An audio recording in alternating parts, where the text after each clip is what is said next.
America needs a comeback. I beat a chronic drug addiction and dedicated the last 20 years of my life building the kingdom of God as a pastor and a popular conference speaker. But I watched as our nation slipped further and further away from its destiny. So I came from behind the pulpit to help reunite our country and inspire the church to get out of the four walls and get into the fight for our nation. Now, we talk to people that I've met along the way that are fighting for faith, family, and freedom. I've been fighting my whole life. Now, I'm fighting for you, and these people are fighting by my side. We need a comeback, and I'm an American comeback story.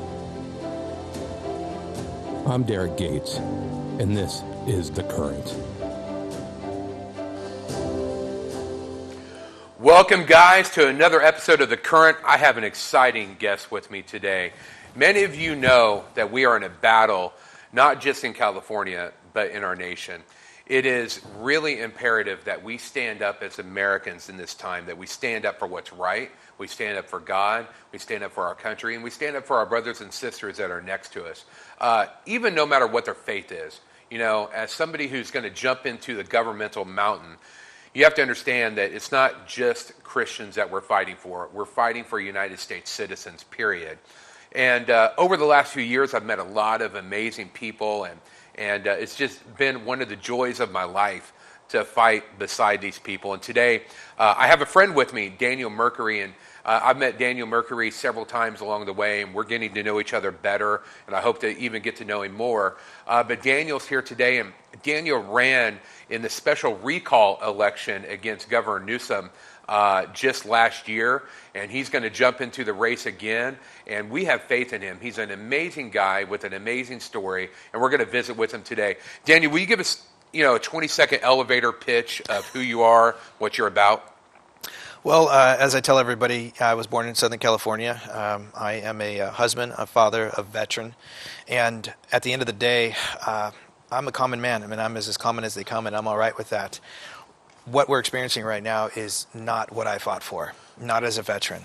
And Right. When I jumped into the congressional race in the 25th District back in 2019, that exposed me and opened up my eyes to just how deep the corruption really is, just how foul it is, and just how many reprobates are out there looking to swindle the people out of an integrity-driven election, out of having real representation.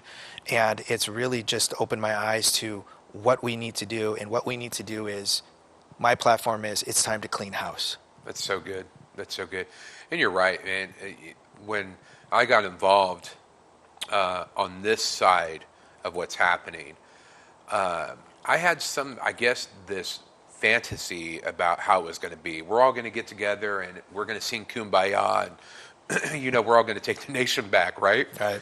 And unfortunately, I found out it's really ugly and swampy on both sides. It absolutely is. And that was really disconcerting to me because of the fact that, you want to believe that, there's a greater hope than there is a narrow margin. And it turns out that it's a narrow margin of avenues that really the fight needs to go down and who we can trust. Right. Because on both sides of the fence, they've both been infiltrated by socialists and Marxists and communists and just people who want to see the downfall of the Constitution, America.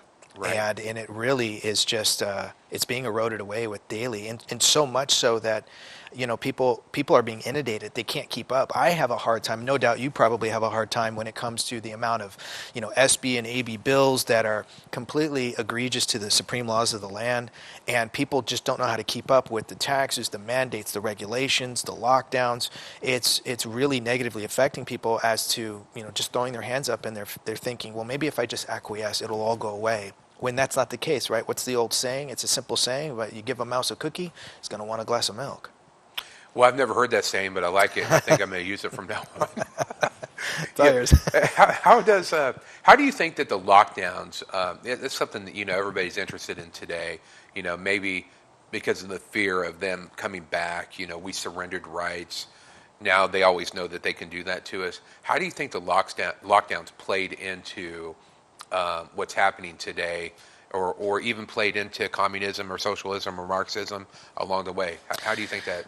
I think it was a plan that had been set out in motion years in advance. And the reason why I say that is because if you look at the 1986 Vaccine Injury Act that was instituted by Congress, and then of course it was signed in by Ronald Reagan, it gave immunity to the pharmaceutical companies. And what that did was it set up a precedence for that act to provide immunity where no efficacy is required. So then these companies, these manufacturers they have no incentive to do the right thing, and they are guaranteed a contract when it comes to the states or the country that will always have to meet a profit margin, right? They're always guaranteed that money, and since they can't really be taken to court, well, they're not even liable for having to pay out the injuries when something does happen to somebody, which there are millions of cases that are going on.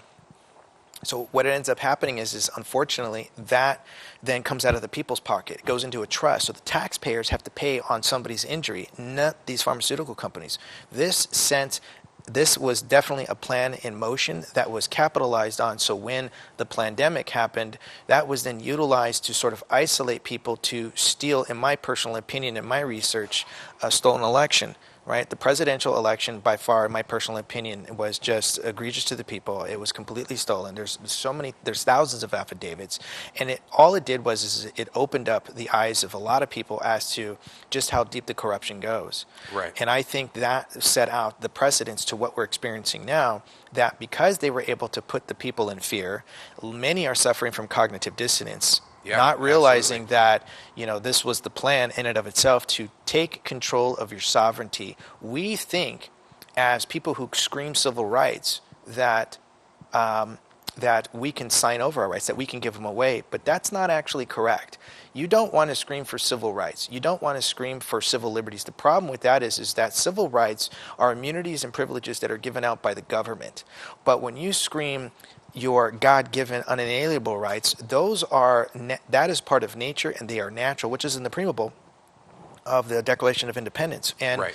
that means that they cannot be removed, they cannot be transferred, and they cannot be taken away. Right. It is common law that we fall under. But because we don't teach it anymore, people don't know this. That's part of the system, right? That's exactly is that it. We don't teach it, so you don't know you have that right. Exactly. And Yeah. when people like us start waking other people up, we start getting attacked, or they start hating the fact that they've realized that they've been fooled. They've Right. been lied to. Right. They have been bamboozled. This So is true. This is what we're experiencing, and this is exactly what I believe was the plan all along. And now that everybody is so divided, I'll tell you right now, it's much easier to control 40 million votes than it is to control 5 million votes. If they can keep everybody else disenfranchised, they can keep everybody at odds with each other, they can claim racists for everything, you and I are going to constantly be divided while they only have to maintain a few million votes. Right. And they will always sustain the power that they're in.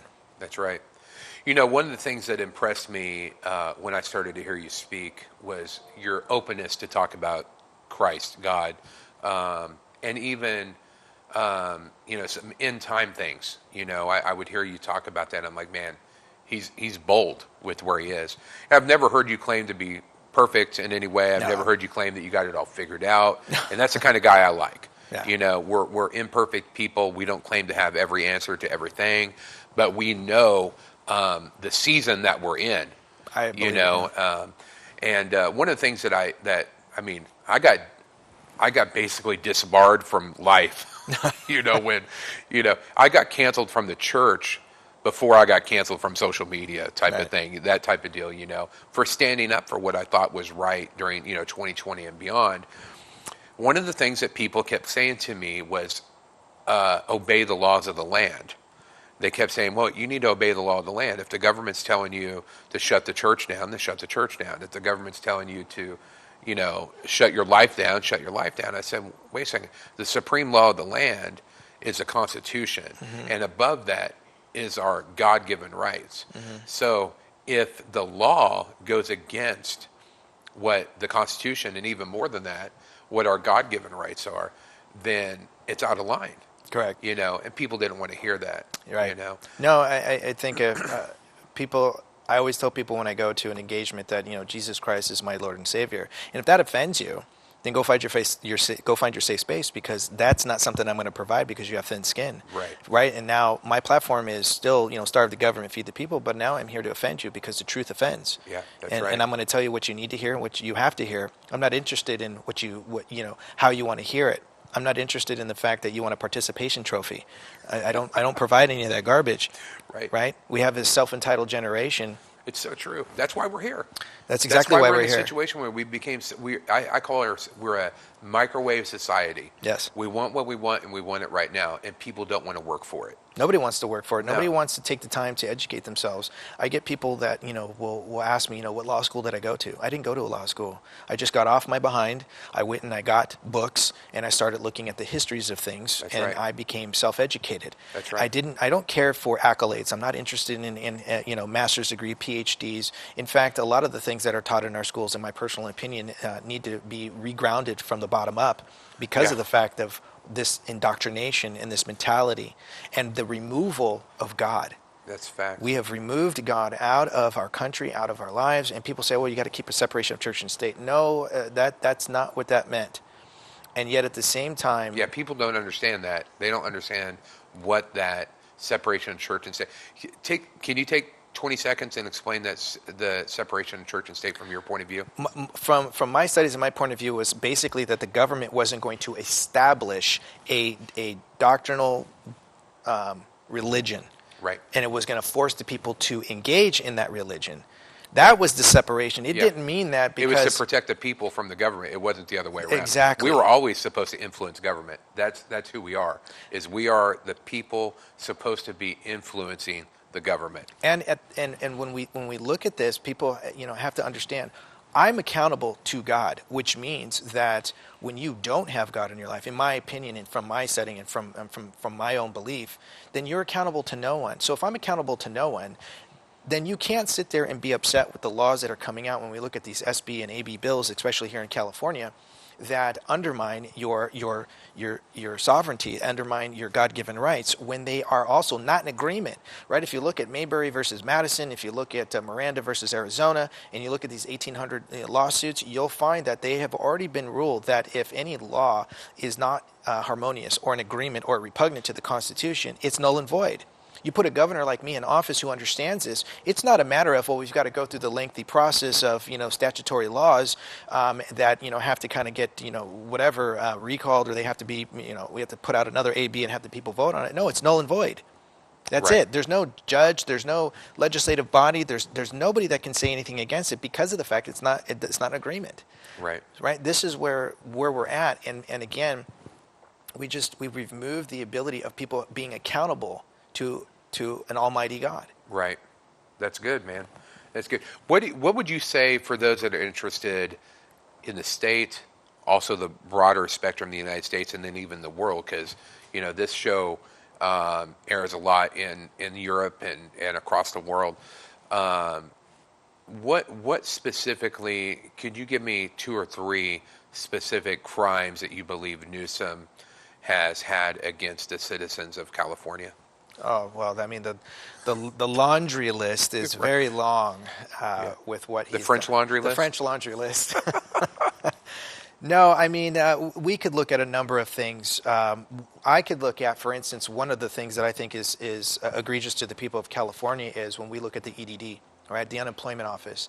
There was $30 billion that went missing. That is of the taxpayers' money. That is for those of us who are, citizens of the state, that we pay into when you fall on hard times, when you lose your job, when you have an unfortunate situation. That money is gone. The interesting note is that they handle roughly $100 to $150 billion, a year. $30 billion went missing, actually maybe even a little bit more. And he publicly announced that there was going to be no investigation, that he felt that they were doing their job, and that it was just something that they knew that unfortunately there was just some people in the system that sort of got away with it. It went, a lot of the money went to criminals. Non-citizens, perhaps? Exactly. But I find it interesting to note that he also has already engaged in the fact that it's a bit of like racketeering. When you take money from one area and you put it towards another, or you siphon it, you are engaging in criminality. So when you take road tax and then you siphon it to pay it over to the bullet train to nowhere, where is that money going? And that money was designed to go into the roads. But he Yeah. took that money, which was, in the billions. Not to mention they raised up, of course, our gas prices. And then when you look at the $30 Where I billion, come from, it's called fraud. it is. It's complete fraud. And you're wondering, where's the money going? Who's it going to? And how did it just disappear? And yet you will perform no investigations. You have committed a crime against the people of your own state with their hard-earned money. Right. So that's just one. Now, I would could you do this hold all day him- long, but I know we don't have Oh, I enough know. time. Would you, if you're elected as the next governor of California, would you hold Newsom accountable in retrospect to his crimes and the fraud and the missing money, or would you be willing to track down to the best of your ability where those type of things went and try to recover? It's probably no recovering the money, but there could be an accountability for it.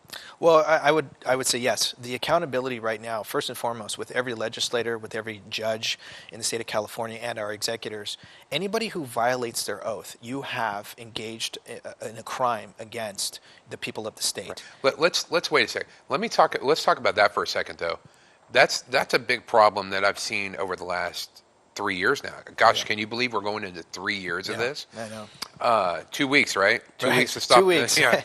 2 weeks to or flatten 3 the years, curve. whatever Yeah, comes first. 2 weeks, 3 years. Who's counting anymore? But one of the things that I realized in the beginning of this was the oath. Yeah. The oath to protect our people, our citizens, our country. And then I realized that a lot of people don't understand what that oath is. Now, you took an oath to protect our country. I did. You're in the United States Navy. And you took that serious. I can tell people that took it serious and people that I've noticed there's a lot of law enforcement. They don't even realize what the oath even is. No, because unfortunately what's happening is and it's happening with new military service members who are swearing in, they're being told that swearing in to, and taking their oath is just a formality. And that's not accurate because it's constitutional. Right. And it's even written in the Constitution, including the state constitution, that when you swear your oath, you are aligning yourself to the ideals that our forefathers set before us. That mindset is designed for them to hold themselves accountable when they engage into executing the laws, right? Or And writing public laws. servants of any stature are supposed to take that oath, right? Yes, they all have to. In fact, we all take it just before, it's sometime in the middle of campaigning. You Yep. swear that oath, Yep. right? You sign the oath document, and these are And violations. that oath is forever. It doesn't. Yeah, a lot of people say, "Oh, well, you've ended your." No, I've ended my obligation in term of service, but my oath never died just because I was honorably discharged. Right. So when these people come up and they create a bill or a law that's not an agreement, then they're violating their oath. That's just one thing. That's not counting the back-ended deals that they tied to these business contracts that everybody has a disgusting. fallacy of, we've got to run the state like a business. That's the worst thing that you want to do because it impinges upon a free market, which Right. again is a violation. That's not how it works. But if you don't know this, you feel like that's the case that you have to go. So then you get a new generation that thinks this is how things are because that's what they were born into. Right. Yep. Right? So That's yeah, right. so when it comes to Gavin, yes, Gavin is going to be held under my administration. He's going to go behind bars. Yeah. A lot of people think, oh, please, no. There are affidavits, lawsuits, crimes. There is more than a breadcrumb trail. He's violated over 500 statutory laws, and at the same time, he's also committed crimes against humanity. When it comes to a lot of these, with the health departments and, of course, what we're experiencing with the pandemic and all of these forced vaccinations and mass mandates and these medical devices put on our faces, this is a crime against humanity because the numbers are being hidden. The numbers are a lie. And when you perpetuate that, then you are part of that. If we look right. at the Nuremberg trials and you look at the codes, everybody hung for that because they were just doing their job, right? That was the thing. But in the codes, there is a stipulation that says when there are crimes against humanities, the jurisdiction falls on anybody who wants to engage in it. It could be a traffic court judge. They have a right to engage, to arrest, and to ensure that crimes against humanities are judged and they are held accountable for these things. He has engaged into this. And a lot of people say, oh, Daniel, you're being extreme. No, I'm not, because this isn't a time to negotiate with a corrupt legislative branch. This is a time for people to go behind bars. Yeah, I agree.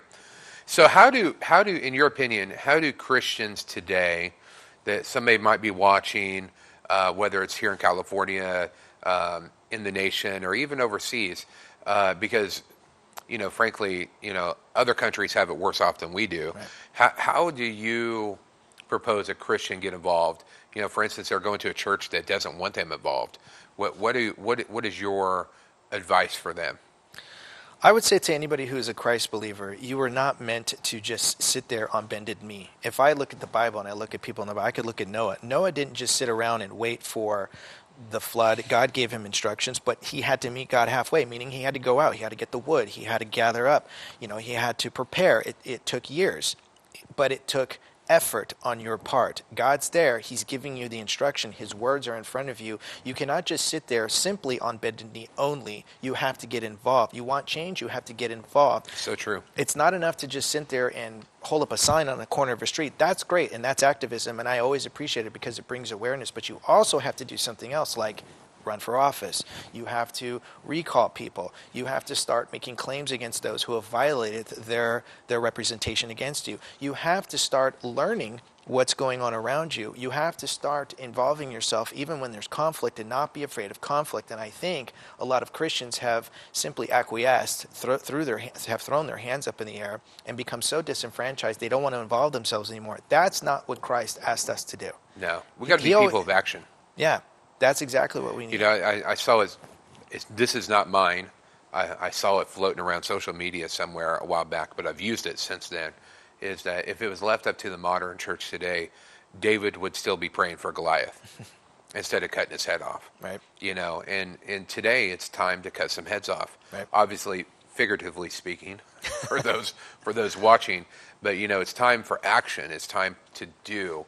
It's time to get outside of the four walls. My friend Cordy Williams, he's running for United States Senate. He says even in the church today, it's all about fog machines, skinny jeans, and big screens. Right. Instead of being people of action. Right. And a lot of those systems, I believe, as innocent as the people of the church might be in their service to the church, I think the enemy has used a lot of those things to keep people comfortable. Yes. Inside of the four walls.